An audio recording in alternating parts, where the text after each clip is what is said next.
Hello everyone, welcome once again to T point academy. मैं शुभम पांडे, आपका host और दोस्त, एक बार फिर से आपके सामने आप सभी का स्वागत है। Food security in India, economics class 9 chapter 4, last chapter, आज लास्ट लेक्चर है।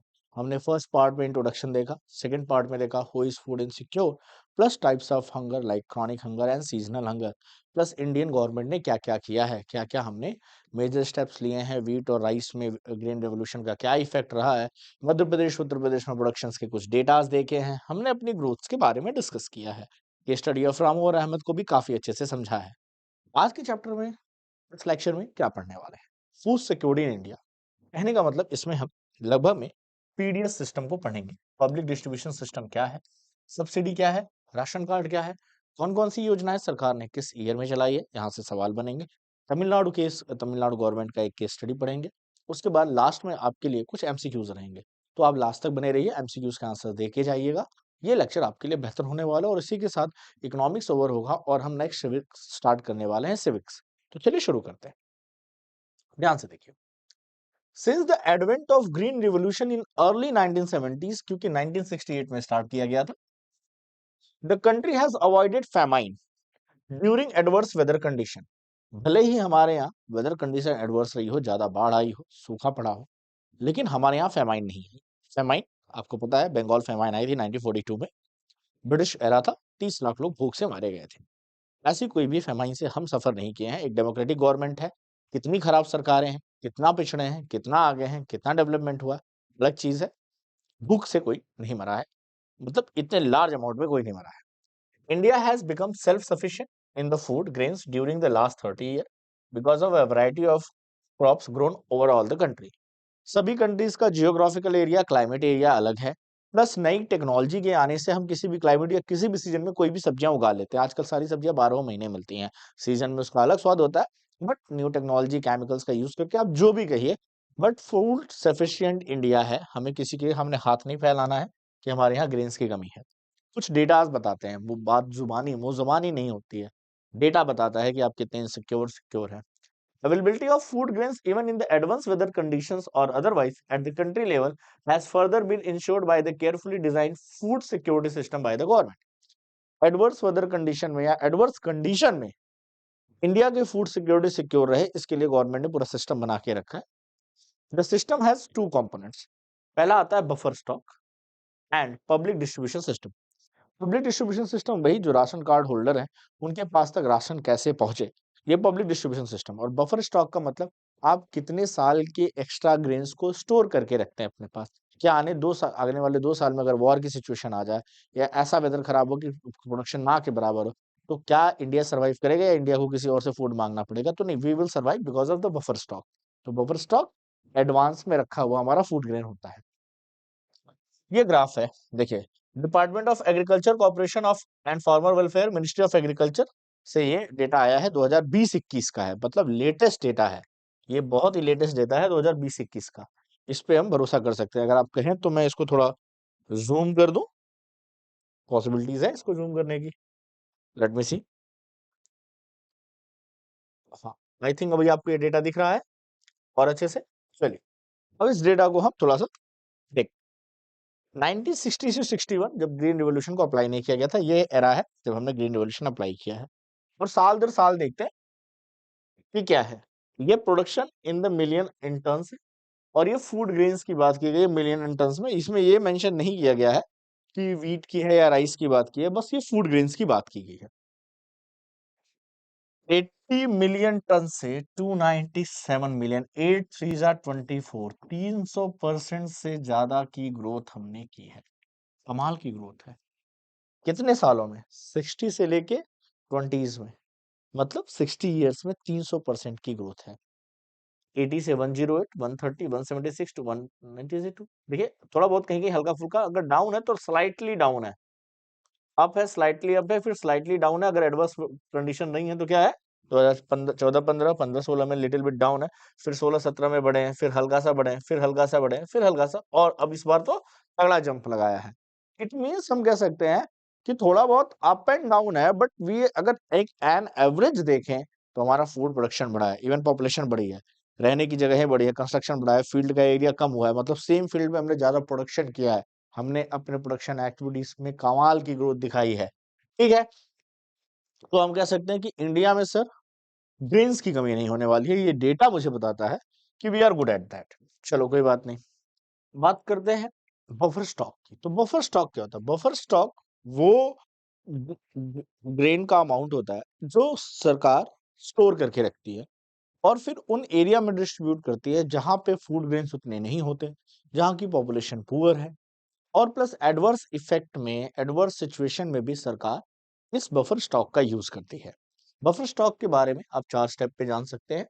Buffer stock is the food grains namely wheat और राइस। हम मैक्सिममली ये किसका रखा जाता है, याद रखिएगा, व्हीट और राइस का, produce by the procured by the government. और इसका कौन हेड है? एफडीआई, एफसीआई है, food corporation of India. FCI याद रखिए, food corporation of India. FCI करती क्या है? जिन स्टेट में व्हीट और राइस सरप्लस होता है, जैसे पंजाब, हरियाणा, उत्तर प्रदेश, मध्य प्रदेश, इन जगहों से वो क्या करते हैं? फूड को खरीदते हैं किसानों से। किस रेट पे खरीदते हैं? एक प्री अनाउंस रेट होता है जिसे एमएसपी कहते हैं। प्री अनाउंस रेट होता है जिसे एमएसपी कहते हैं, मिनिमम सपोर्ट प्राइस। जैसे मैंने बोल दिया कि इस साल गेहूं का minimum support price 2400 rupees per quintal रहेगा। याद रखिएगा, क्विंटल में 100 kg होते हैं। ठीक है, क्विंटल में चीजें खरीदी जाती हैं। तो सर अब किसान अपनी बुआई करेंगे क्योंकि उनको पता है कि अगर उन्होंने उगाया और बेचा सरकार को तो 2400 रुपीज मिलेंगे। फिर सरकार जब इसको डिस्ट्रीब्यूट करती है तो गरीबों को यही, अब यहाँ पे 24 रुपीज किलो सरकार को पड़ा, प्लस डिस्ट्रीब्यूट करने पे इस पे 1 किलो पे 2 रुपए का खर्चा मान लीजिए, तो 25-26 रुपए सरकार को पड़ जाते हैं। तो सरकार वही डिस्ट्रीब्यूट करने के खर्चे का खर्चा लेती है। जो 2 रुपए 3 रुपए किलो आपको मिलता है, तो जो 2 रुपए 3 रुपए आप देते हैं राशन के लिए, वो आपका डिस्ट्रीब्यूशन का ही खर्चा है। बाकी जो मेन कॉस्ट है वो टोटली फ्री ऑफ कॉस्ट सरकार आपको दे रही है। तो सरकार इस बफर स्टॉक का यूज फ्यूचर में आने वाले क्लैमिटीज के लिए भी यूज करती है, प्लस गरीबों में। This also helps to resolve the problem of shortage of food during the adverse weather, and this is done to distribute food grains in the deficit area and among the poor strata of the society at the price of lower than market price। Market price से कहीं ज्यादा कम दाम पे बेचा जाता है। चलिए देखते हैं एमएसपी। जैसा कि इसको लेके भी किसान आंदोलन होता रहता है पंजाब में, तो बोला गया था ना कि किसान की एमएसपी को लीगलाइज कर दिया जाए। इस पे मैंने एक वीडियो हालांकि बनाया कि एमएसपी लीगलाइज का मतलब टोटल 22 फसलें हैं जिसपे एमएसपी मिलती है। इन पे अगर अगर इसको लीगलाइज कर दिया जाए तो सरकार को इन 22 की 22 फसलों पे एमएसपी देना पड़ेगा। अभी व्हीट और राइस पे देते हैं, तो जितनी फसलें हैं उसमें से कम फसलों पे एमएसपी दी जाती है। The MSP is declare by the government every year before the showing season. बुआई से पहले ही हो जाता है इसका अनाउंसमेंट, ताकि फार्मर्स प्रोडक्शन उसी हिसाब से करे। अगर एमएसपी कम रहेगी, फार्मर कम प्रोड्यूस करेगा या उस क्रॉप को कम प्रोड्यूस करेगा, क्योंकि उस पर उसका ज्यादा प्रॉफिट नहीं होगा और गवर्नमेंट अपनी ग्रेनरीज में इसको स्टोर करती है। The food procured by the FCI is distributed through the government regulator ration shop. अभी जो राशन शॉप होती है सरकारी राशन शॉप होती है, कोई इसका प्राइवेटाइजेशन नहीं किया गया है। ठीक है, this is called public distribution system. इसी को कहते हैं पब्लिक डिस्ट्रीब्यूशन सिस्टम या PDS system. Public distribution system इसी को कहते हैं। अगर हम बात करें इस पब्लिक डिस्ट्रीब्यूशन सिस्टम की, तो आपको एक चीज और देखने को मिलेगी।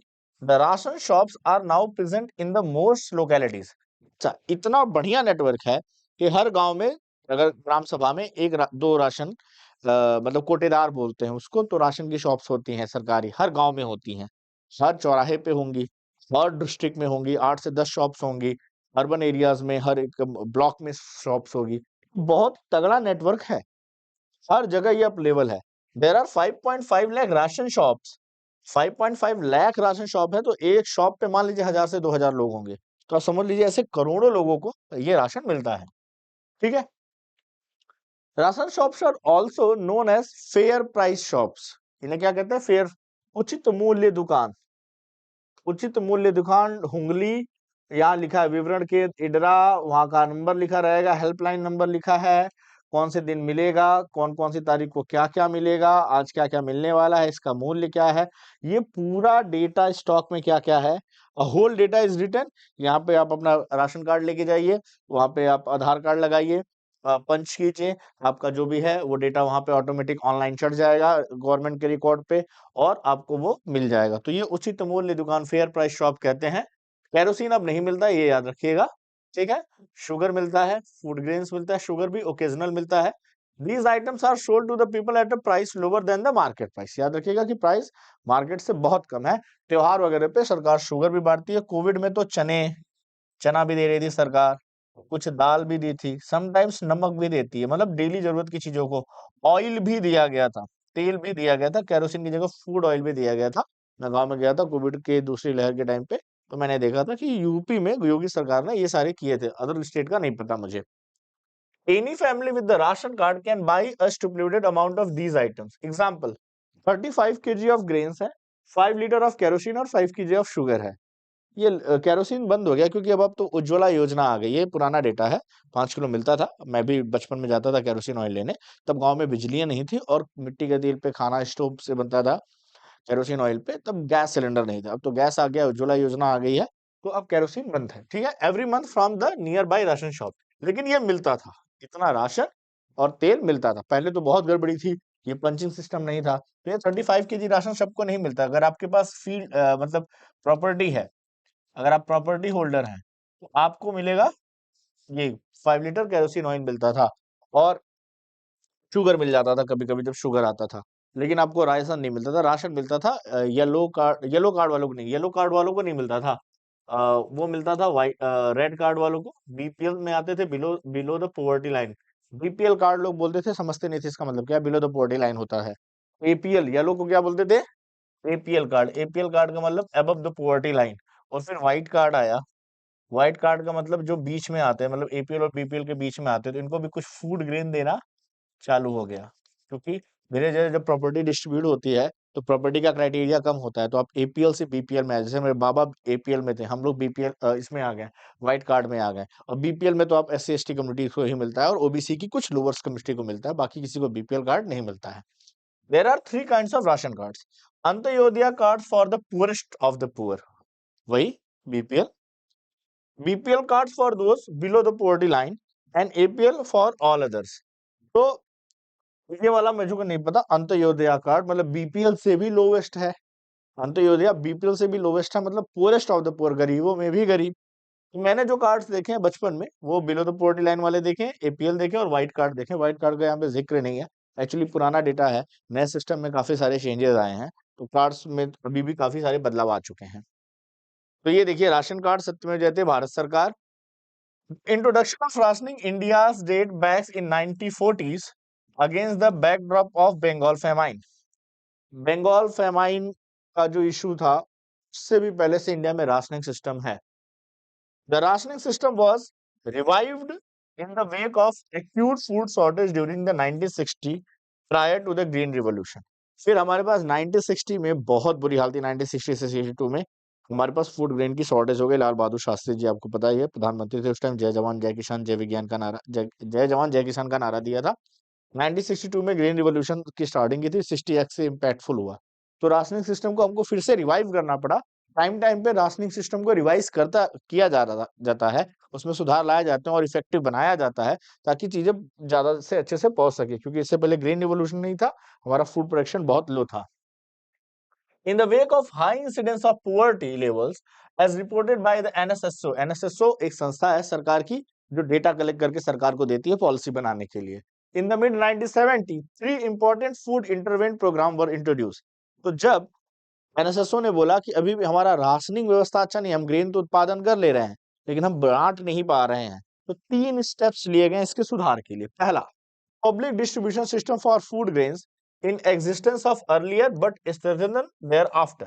पहले से पीडीएस सिस्टम था 1940 से, लेकिन उसको और मजबूत किया गया। Integrated child development services ICDS included introduce in 1975 on experiment basis.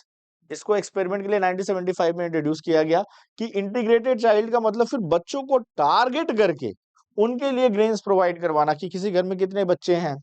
Food for work introduce in 1977 to 1978। तो ये अलग अलग टारगेट को रख के अलग अलग चीजों को इंप्लीमेंट किया गया है। The national food security act 2013 क्या कहता है, this act provides for food and nutrition security life at affordable price enable people to live a life with dignity. Under the this act 75% of rural population and 50% of urban population have been categorized to eligible household for food security। 2013 में जब ये act आया तो ये तय किया गया कि न्यूट्रिशन सिक्योरिटी अफोर्डेबल प्राइस पे सरकार की जिम्मेदारी है, ताकि enable people to live a life with the dignity, respect से जिए। Under this act 75% of rural household और 50% ऑफ अर्बन एरियाज में लोगों को राशन दिया जाएगा। ये एक बहुत बड़ी पॉपुलेशन अर्बन एरिया की, 50 और 75% रूरल एरियाज। आप समझते हैं, मोटी मोटा 60% पॉपुलेशन को हम क्या दे रहे हैं, राशन। जो 80 करोड़ सरकार कहती है कि 80 करोड़ लोगों को मुफ्त राशन, ये सही है। 140 करोड़ की पॉपुलेशन में आप 80 करोड़ को दे रहे हो, अप्रॉक्स 8 दुना 16, 60% के करीब लोगों को तो राशन सरकार प्रोवाइड करती है। तो ये इस एक्ट के इनेबल होने के बाद food security is the responsibility of the government, और इसलिए गवर्नमेंट को प्रोवाइड करवाना ही करवाना है। उस योजना को वो बंद नहीं कर सकती government. Current status of public distribution system. अभी पब्लिक डिस्ट्रीब्यूशन सिस्टम कैसा है, पीडीएस सिस्टम कैसा चल रहा है? Public distribution system is the most important step taken by the government of India food security को मेंटेन करने के लिए, और ये कोई भी सरकार हो उसको चलाना ही चलाना है। In the beginning the coverage of PDS was universal with no discrimination between the poor and non poor. Starting में जब पीडीएस सिस्टम चलाया गया तो उसमें पुअर एंड नॉन पुअर को नहीं, सबको दिया जाने लगा, ठीक है। Over the year the policy related to PDS system has revised, लेकिन इसको एफिशिएंट बनाने के लिए धीरे धीरे चेंज किया जाने लगा। मतलब लोगों की इनकम बढ़ी, लोगों में गरीबी अमीरी का इतना ज्यादा बढ़ा, तो फिर ये टारगेट किया गया कि अब अमीर जो है उनको जरूरत ही नहीं है, तो जो गरीब और गरीबों में गरीब है उस पर ज्यादा ध्यान दिया जाए, उसको पॉवर्टी लाइन के बाहर लाया जाए। और उस केस में इन 1992 revamped public distribution system RPDS was introduced in 1700 blocks। Blocks, एक ब्लॉक के अंदर 50 से 60 गांव आते हैं, 70 गांव आते हैं। The target was to provide the benefits PDS to remote and backward। तो इसमें क्या टारगेट किया गया कि जो रिमोट और बैकवर्ड इलाके हैं, बहुत दूर के इलाके हैं, पहले वहां फूड सिक्योरिटी बढ़ाया जाए, क्योंकि वहां लोग भूख से मरते हैं, तो अखबारों में न्यूज भी नहीं आती। From June 1997 a renewed attempt targeted public distribution system। देखिए उसी में हल्का हल्का बोलना है तो पीडीएस ही है, तो पीडीएस ही, लेकिन आरपीडीएस का मतलब रूरल एरिया को टारगेट करें, और जब टी लग जाएगा तो टारगेटेड मतलब टारगेटेड ग्रुप ऑफ कम्युनिटी, मान लीजिए एससी एसटी है, मार्जिनलाइज कम्युनिटी है, माइनॉरिटी है, वो लोग भूखे मर रहे हो तो उनको टारगेट करके उनके पास फूड पहुंचाया जाए। Was introduce to adopt the principle of targeting poor in all areas. यहाँ पे केवल रूरल एरियाज को टारगेट किया गया था, दूर के एरियाज को। यहाँ पे टारगेट किया गया चाहे अर्बन हो या रूरल हो, अगर वो पुअर है तो उसके पास पहुंचना चाहिए। टारगेट किया गया पुअर्स को, तो धीरे धीरे इसका क्राइटेरिया बढ़ाया जाता है, एक बार में सिस्टम अप्लाई नहीं होता, बहुत लार्ज सिस्टम है, इसको सेटअप करने में टाइम लगता है। आरपीडीएस याद रखिएगा, rural revamped public distribution system, जिसमें रूरल एरियाज को टारगेट किया गया, बैकवर्ड एरियाज को। वहीं जब आप टीपीडीएस करेंगे तो पीडीएस का मतलब पब्लिक डिस्ट्रीब्यूशन सिस्टम, टी का मतलब क्या हो जाएगा, टारगेट, और टारगेट मतलब सभी poors all over the India. It was for the first time that a differential price policy was adopted for poor and non-poor। पहली बार इसमें 1997 में ये देखा, दो डिफरेंट प्राइस रखे गए। अगर आप नॉन पुअर की कैटेगरी में आते हैं, एपीएल में आते हैं, अबव द पॉवर्टी लाइन, तो आपको पैसे ज्यादा देने हैं।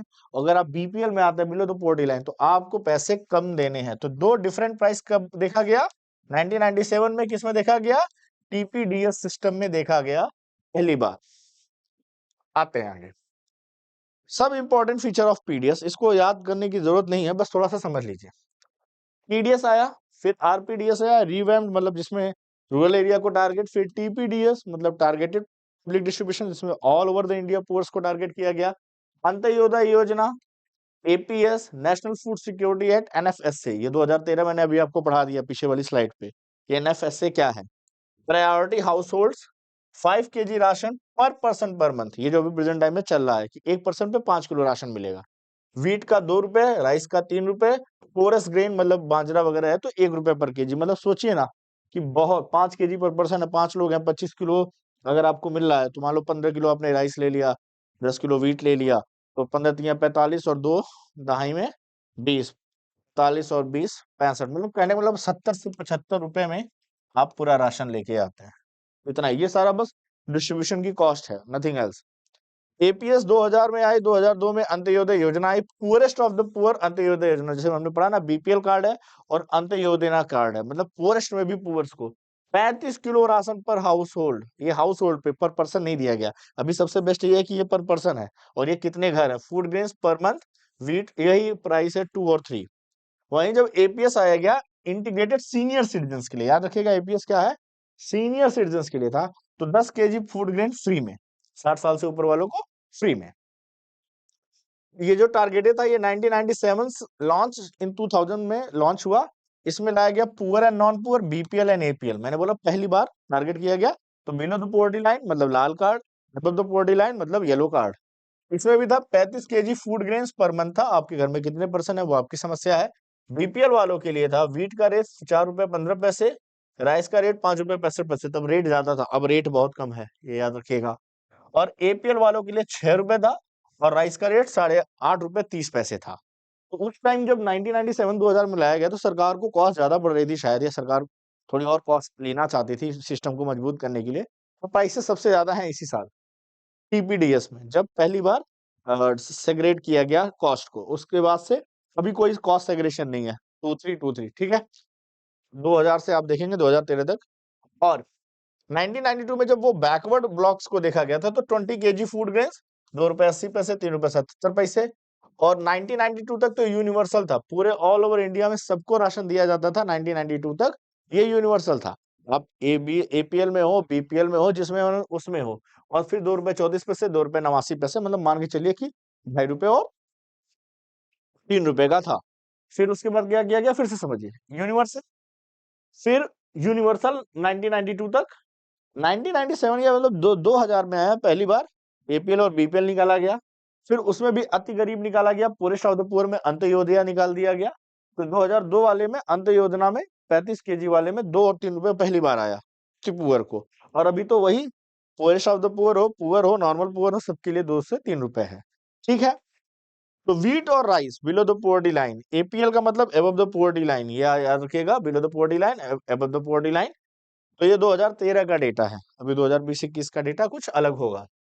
तो आई थिंक ये आपको पूरा का पूरा समझा देता है कि सरकार ने धीरे धीरे पब्लिक डिस्ट्रीब्यूशन सिस्टम पे कितना वर्क किया और उसको धीरे धीरे कितना मजबूत बनाया है। अंत्योदय योजना है क्या, जब ये पुअरेस्ट ऑफ द पुअर के लिए है, पहली बार लॉन्च की गई थी, तो ये है क्या। AAY was launched by December 2000 under the scheme of 1 crore of the poorest among the BPL family। पहले तो बिलो द पॉवर्टी लाइन वाले कार्ड में गए, और इसमें भी 1 करोड़ ऐसे लोगों को टारगेट किया गया जो इनसे भी बहुत नीचे हैं, पुअरेस्ट ऑफ द पुअर है, covered under the targeted public distribution system. Poor families were identified by the respective state. State है में रूरल डेवलपमेंट डिपार्टमेंट जो है, जो बीपीएल कार्ड बनाते हैं, वहां के कर्मचारियों ने जाके टारगेट किया प्रधान से मिलके कि बीपीएल में भी कौन बहुत ज्यादा गरीब है। 25 kilogram food grains were made available to each eligible family at a highly subsidized rate. Subsidy क्या होता है, जब सरकार किसानों से महंगे दाम पे खरीदती है और आपको किसी और को सस्ते दाम पे देती है, तो बीच का पैसा सरकार खुद बेयर करती है। Rate of 2 rupees per KG wheat, 3 rupees per KG rice. हो सकता है उस टाइम मार्केट में वीट का रेट 18 रुपए रहा हो, 16 रुपए रहा हो, राइस का रेट 20 रुपए रहा हो, तो बीज का पैसा सरकार ने दिया, ठीक है। Ministry of rural development, government of India.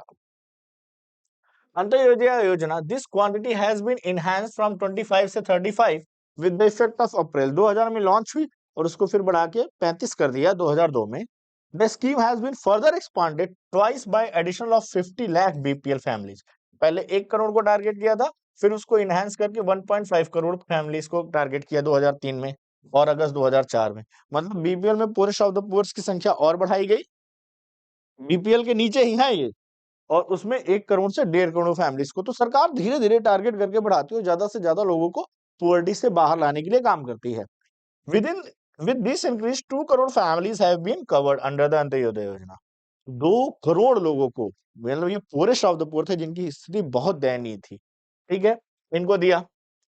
Further in 2000 two special schemes were launch, Antyodaya Yojana and Annapurna scheme. क्या फर्क है अन्नपूर्णा में, with the special target groups of poorest of the poor and indigent senior citizen. तो ये जो एपीएस था, अभी जो आपको चार्ट दिखाया उसी की बात है, ये याद रखिएगा, अंत्योदय योजना पुअरेस्ट ऑफ द पुअर, और ये था सीनियर सिटीजन के लिए। और जब भी आप सीनियर सिटीजन की बात करेंगे, सीनियर सिटीजन की, तो ये क्या था, ये फ्री था। सीनियर सिटीजन वाले में क्या था, फ्री था। The functioning of these two schemes were linked with the existing network. और ये इसके लिए अलग से नेटवर्क नहीं बनाना है, जो पीडीएस सिस्टम में जो राशन की शॉप है वही शॉप है, बस डेटा बदल गया कि इनको थोड़ा और ज्यादा देना है, इनको थोड़ा और ज्यादा देना है, इनको थोड़ा कम देना है, इनसे पैसे ज्यादा लेने हैं, इनसे पैसे कम लेने हैं।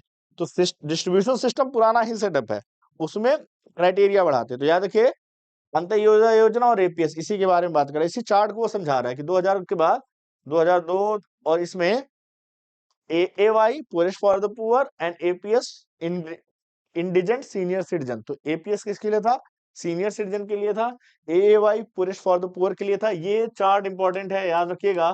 इससे जब क्वेश्चन आते हैं तो बच्चे कंफ्यूज होते हैं, कंफ्यूज नहीं होना है, चार्ट को अच्छे से समझना है, ठीक है। उसी को एक्सप्लेन किया है, फिर से देख लीजिए। अंत्योदय योजना को किया, अंत्योदय योजना को पहले कैसे कैसे एक्सपांड किया गया है 2004 तक, क्योंकि उसमें वो सारा डेटा नहीं है कि 2002 में क्या हुआ, 2004 में क्या हुआ, और उसके बाद क्या किया गया है। फिर 2000 में, 2002 से पहले 2000 में ही अंत्योदय योजना के साथ एपीएस भी लाया गया था, और ये पुराने सेटअप पे लगाया गया। तो अब आपको पब्लिक डिस्ट्रीब्यूशन सिस्टम में सरकार ने क्या क्या किया है वो आपको समझ में आया। The PDS has proved to be the most effective instrument of the government policy in the year। सभी पॉलिसियों में सबसे इफेक्टिव पॉलिसीज रही हैं, ताकि जो फूड का डिस्ट्रीब्यूशन है, एसेसिबिलिटी है, उसको इंश्योर किया है, अफोर्डेबल प्राइस पे कंज्यूमर तक पहुंचाया है। It has been instrumental in the averting widespread hunger and famine by supplying food from surplus region। तो ये एक इतना इफेक्टिव टूल रहा है कि सरप्लस रीजन जैसे पंजाब, हरियाणा, यूपी से ईस्ट में, वेस्ट में, नॉर्थ में, साउथ में, जहां पे फूड की कमी है, वहां तक इस सिस्टम के थ्रू पूरा सेटअप करके फूड पहुंचाया गया है। In addition the prices have been under the revision, और हमेशा प्राइसेस को कम किया गया है। शुरुआत में 19 में 2000 के करीब में वो 6 रुपए, 8 रुपए, 5 रुपए, 4 रुपए है, अब फिक्स कर दिया गया 2 रुपए, 3 रुपए। प्राइस को इतना डिवाइस किया गया है कि जो सबसे गरीब हो ना वो भी अफोर्ड कर सके। 70 रुपए इतना सबके पास होता है, भीख मांग के भी इंसान 70 रुपए निकाल लेता है। The system including the minimum support price and procurement has been contributed to an increase in the food grain production and provides income security to the certain farmer regions।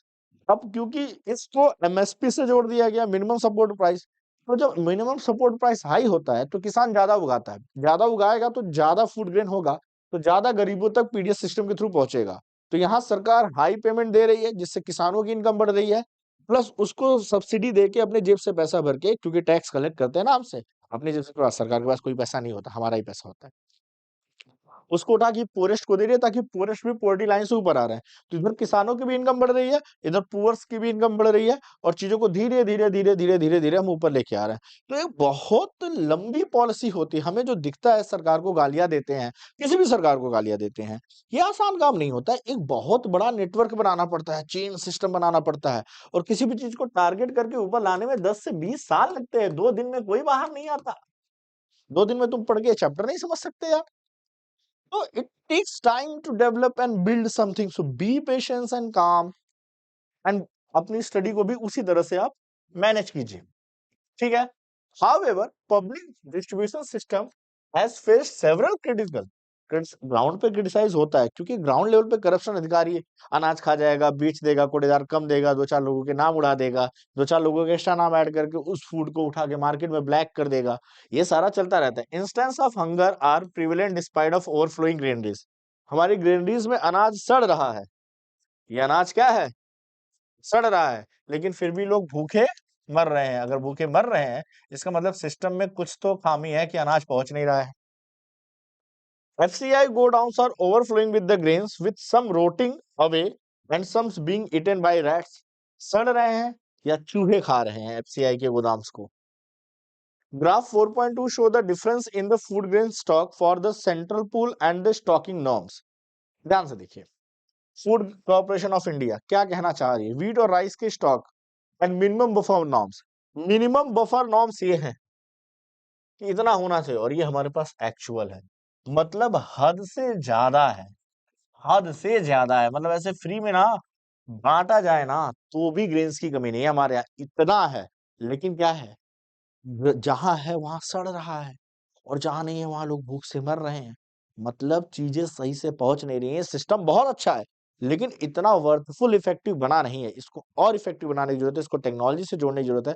सरकार से ने टेक्नोलॉजी से जोड़ा, आने वाली सरकारों ने बहुत ज्यादा टेक्नोलॉजी इसमें लाई, ताकि बीच के बिचौलिए कम हो। अब जितने टाइम से फूड ग्रेन मिलता है, जब मैं बचपन में था तो अनाज मिलता ही नहीं था, बेच देते थे काला बाजारी का। अब तो पंच होता है, पंच लगने के बाद आता है, वो तुरंत ऑनलाइन चढ़ जाता है, नेटवर्क ना चले तो पंचिंग ना हो तो ग्रेन्स ही नहीं मिलेंगे।